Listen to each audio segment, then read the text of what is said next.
Dans environ 1 jour et 18 heures, on aura la migration qui va s'effectuer sur la blockchain d'Ethereum. La blockchain d'Ethereum va passer définitivement en preuve d'enjeu, c'est-à-dire on va staker la crypto-monnaie et récupérer les bénéfices qui sont engendrés par cette blockchain. Donc, du coup, on peut se poser quelques questions. Est-ce qu'il y a des implications pour les utilisateurs classiques? Comment est-ce qu'ils doivent se comporter pendant ces périodes-là? Vous devez un peu remonter dans l'histoire et comprendre ce qui s'est passé au moment où on a fait la migration, où la blockchain d'Ethereum s'est divisée et créé deux blockchains. La blockchain Ethereum classique et la blockchain Ethereum qu'on utilise aujourd'hui à côté de la blockchain Ethereum classique qui est également utilisée. À ce moment donné, il n'y avait pas beaucoup d'utilisateurs sur la blockchain comme c'est là aujourd'hui et il n'y avait pas beaucoup d'applications décentralisées sur la blockchain par rapport à maintenant. Quelles sont les implications de cette nouvelle migration-là? Pour toi qui es utilisateur, qu'est-ce que tu dois comprendre et qu'est-ce qui pourra arriver dans ton portefeuille? Donc reste jusqu'à la fin de la vidéo et tu vas apprendre comment cette migration va s'effectuer et quels seront les impacts dans ton portefeuille.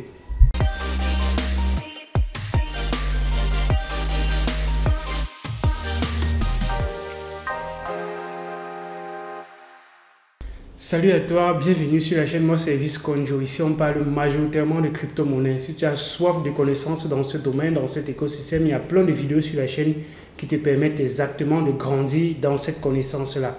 Je t'invite donc à faire deux choses pour faire partie de cette communauté. La première, c'est déjà de t'abonner à la chaîne, liker la vidéo, partager la vidéo, activer la cloche de notification pour être alerté quand les vidéos comme ce que tu es en train d'écouter là vont être mises en ligne. La deuxième chose que tu vas faire, c'est d'aller en description de ces vidéos, rejoindre le groupe Telegram de la première communauté crypto-éducation francophone et aussi le lien vers les formations et d'autres différents canaux qui existent sur la chaîne Elvis Conjo. Plusieurs personnes me demandent mon contact et d'autres informations. Vous retrouvez cela en description de cette vidéo ainsi que quelques liens pour les sites où vous pouvez avoir les crypto-monnaies gratuitement. Elvis n'est pas un conseiller financier. Cette vidéo, comme d'autres, c'est uniquement à titre éducationnel. Il faut donc toujours faire ses recherches avant d'investir. Always do, my friend. L'enclenchement du processus de merge a commencé avec l'augmentation de la difficulté sur la blockchain actuelle. La difficulté, c'est quoi? C'est la capacité avec laquelle on peut miner la crypto-monnaie sur une blockchain. Plus cette difficulté est élevée, plus le minage devient compliqué, demande beaucoup plus d'énergie pour miner les transactions. Donc, en augmentant la difficulté sur la blockchain d'Ethereum, comme on voit ici, la difficulté qui augmente, on va comme ça réduire la quantité d'Ethereum qui est émise et forcer les utilisateurs à ne plus continuer à utiliser ces blockchains parce que ça sera plus rentable. Et là, de facto, les mineurs vont laisser ces blockchains et aller maintenant vers d'autres blockchains où on peut continuer à miner ou bien reconvertir leur Ethereum qu'ils ont eu dans une pool pour être un validateur et continuer de bénéficier des transactions qui vont être générées par ces blockchains. Mais théoriquement, qu'est-ce qui se passe? Souvenez-vous, quand Ethereum classique est arrivé, quand on a divisé en Ethereum classique, il y avait des développeurs qui n'étaient pas d'accord avec certaines décisions qui allaient être prises dans l'écosystème. Et c'est encore le cas actuellement. Certains mineurs ne sont pas d'accord, certains validateurs ne sont pas d'accord avec cette décision que Vitaly Buterin a prise depuis plus de 7 ans déjà qu'on a enclenché ce processus. Mais ça a été repoussé à bon nombre de fois. Et certains validateurs, certains mineurs ne sont pas d'accord et c'est la raison pour laquelle il y a certains qui continuent à rester en preuve d'enjeu. Donc vous allez probablement voir arriver ces derniers temps-ci un autre Ethereum qui sera Ethereum Proof of Work, donc Ethereum PO. Donc c'est un Ethereum qui va rester sur la blockchain en Proof of Work et il y aura maintenant un autre Ethereum qui sera sur la Proof of Stake. Mais quelles sont les implications? Ce n'est pas uniquement ça. À l'époque, quand on a divisé Ethereum classique et Ethereum, il n'y avait pas beaucoup d'applications décentralisées sur la blockchain. Du coup, c'est un peu plus compliqué aujourd'hui parce que vu que la blockchain va se séparer en deux, il y aura beaucoup d'implications. Tout sera divisé. Vous allez avoir deux choses dans votre portefeuille. Ethereum Proof of Stake qui sera normalement rappelé Ethereum et Ethereum Proof of Work qui sera appelé Ethereum PO. Et cet Ethereum PO là, quelle sera la valeur? Justement, les gens sont en train de spéculer là-dessus. Il faut comprendre qu'une blockchain a déjà les données. Donc, séparer une blockchain, c'est exactement dupliquer la base de données d'une certaine façon. Donc, tout ce que vous avez sur ces blockchains sera en double. Les applications décentralisées seront en double. Les tokens seront en double. Donc, si vous avez par exemple vos Shiba Inu sur Ethereum, et que ça fait et qu'il y a cette séparation là, vous aurez un autre Shiba Inu sur l'autre blockchain, la même quantité de Shiba Inu sur la blockchain qui sera en preuve de travail. Du coup, si on a deux stablecoins, si on a par exemple le stablecoin, un stablecoin qui sera en preuve d'enjeu et l'autre stablecoin qui sera en preuve de travail, quel sera le vrai stablecoin en fait? Ça va maintenant dépendre de l'organisation qui émet ce stablecoin et ils vont décider qu'est-ce que nous considérons, et plusieurs ont déjà considéré qu'ils vont aller dans la blockchain qui sera en preuve d'enjeu. Donc comprenez que potentiellement plein de crypto-monnaies qui seront sur la blockchain de preuve de travail n'auront pas de valeur parce que les porteurs de ce projet vont considérer les crypto-monnaies qui seront sur la preuve d'enjeu.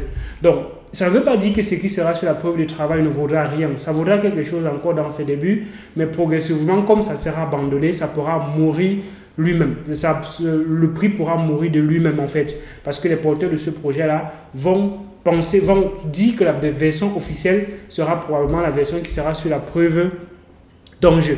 Et potentiellement, la blockchain de preuve de travail va devenir comme la blockchain de Ethereum classique, par exemple, où ce sera uniquement pour les spéculateurs et les personnes qui veulent peut-être faire autre chose dans cet écosystème, mettre leur puissance en jeu pour pouvoir valider toutes les transactions. Mais bon, clairement, ça ne peut pas valoir pour peut-être pas grand-chose. Si on va sur CoinMarketCap aujourd'hui et qu'on regarde cette crypto-monnaie preuve de travail, Ethereum preuve de travail, donc Ethereum Po, vous allez voir ici, on a Ethereum Po. On a ce Ethereum Po là qui est déjà listé quelque part et qui a une certaine valeur et qui est basé uniquement sur la spéculation par rapport à l'adoption de la preuve d'enjeu par rapport à la preuve de travail. Si la preuve d'enjeu ne se passe pas bien, alors ça pourra donner un prix intéressant à la preuve de travail. Parce que plusieurs personnes vont dire, ok, l'autre a échoué, autant mieux continuer à utiliser l'autre qui déjà fonctionnait de base. Donc, voilà peut-être les implications et les spéculations par rapport à cela. Donc, quand on revient ici, quelles sont quelques questions qui sont posées quand on pose la question de savoir si la blockchain échoue, quelle sera la blockchain qui, si la preuve de l'enjeu ne fonctionne pas, quelle sera la blockchain qui sera peut-être adoptée? Et plein de personnes sont en train de voter pour la Binance Smart Chain et la blockchain de Cardano qui sont au top. Certaines personnes sont en train de voter pour Polygon, et ainsi de suite. Donc, voilà quelques éléments qui sont déjà dans votre radar. Du coup, quelles seront les implications avec la preuve d'enjeu? Est-ce que les frais seront baissés? Non, pas du tout. Les frais ne seront pas réduits. Est-ce que ça va augmenter la vitesse de transaction légèrement? On va passer de 13 à 14 secondes à 12 secondes, tout simplement parce que c'est la validation. Il ne faut pas une difficulté. On va choisir aléatoirement les personnes qui vont valider, bien les nœuds qui vont valider les transactions. Du coup, ça pourra être légèrement plus rapide. Mais quelle sera la quantité d'Ethereum qui sera réduite? Est-ce que Ethereum va devenir déflationniste comme certains sont en train de dire? Est-ce que ça sera forcément le cas? Il faut déjà noter que présentement, le taux d'inflation de l'Ethereum est de 2% annuellement. Avec les mécanismes de burn qu'on a implémentés dans Implement Proposal du 1559, on a réduit une certaine partie des frais de transaction et ça donc réduit la quantité en circulation. Du coup, si on émet une quantité et qu'on réduit une quantité, si la quantité qu'on réduit est approximativement égale à la quantité qu'on émet, alors on a une inflation zéro. Si la quantité qu'on brûle est supérieure à la quantité qu'on émet, alors on est plutôt dans une déflation. Et si on essaye de simuler un peu avec le mesh, on va se rendre compte que Ethereum pourrait être déflationniste à la longue. Donc, plusieurs personnes pourraient donc se dire, ok, vu que Ethereum sera déflationniste à la longue et que c'est l'écosystème qui a le plus d'applications décentralisées et des crypto-monnaies, en fait de tokens, ça peut donc être intéressant et ça peut driver le prix de l'Ethereum à la hausse. Donc ça, ce sont des spéculations bien évidemment. Mais vous devez avoir ces informations-là, comprendre ce qui arrive, comprendre ce qui peut se produire et anticiper. Et on a constaté comment plein de portefeuilles sont en train de se créer sur d'autres blockchains. La blockchain de Solana, la blockchain de Cardano, la blockchain de Binance Smart Chain, le réseau de Polygon. Les nombres d'adresses sont en train d'augmenter sur ces blockchains-là. Pourquoi? Parce que les gens sont en train de se préparer si cette blockchain, si ces migrations échouaient. Parce que tout n'est pas parfait, ça peut échouer comme ça peut réussir. Donc, au cas où ça échoue, qu'est-ce qui va se produire?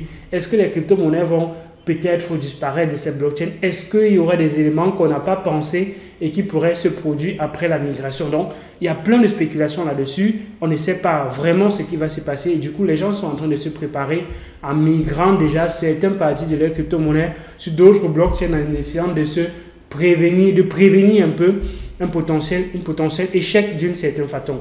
Donc voilà quelques éléments que tu devais comprendre. Il peut avoir à un moment donné dans ton portefeuille 2 crypto-monnaies. Bien évidemment, la nouvelle blockchain va garder les mêmes standards et peut-être l'autre blockchain qui est en preuve de travail va peut-être rechanger ce qu'on appelle RPC peut-être. Donc, vous pourrez clairement avoir 2 crypto-monnaies dans votre portefeuille et c'est maintenant à vous de voir qu'est-ce que vous allez garder en fait. Vous n'allez pas décider cela de vous-même. Ce sont les crypto-monnaies, les porteurs de son projet qui vont décider qu'est-ce que nous adoptons comme étant la blockchain qu'on va suivre par exemple. Mais il faut suivre de très près cette migration parce que ça aura eu un impact très fulgurant dans l'écosystème de façon globale. Ça va bouger un peu tout. Que ce soit la blockchain Ethereum, d'autres blockchains, ça va clairement bouger pendant cette période parce que certaines blockchains sont à l'affût et certains blockchains pensent que si ça échoue, on doit être mieux positionné pour grappiller les sous de la liquidité de ces blockchains-là et les applications décentralisées pourraient migrer sur d'autres blockchains si jamais ça ne se passe pas bien. C'était Elvis Conjo pour t'expliquer brièvement les impacts et les implications de cette migration, de cette merge-là en version 2.0 en passage en preuve d'enjeu.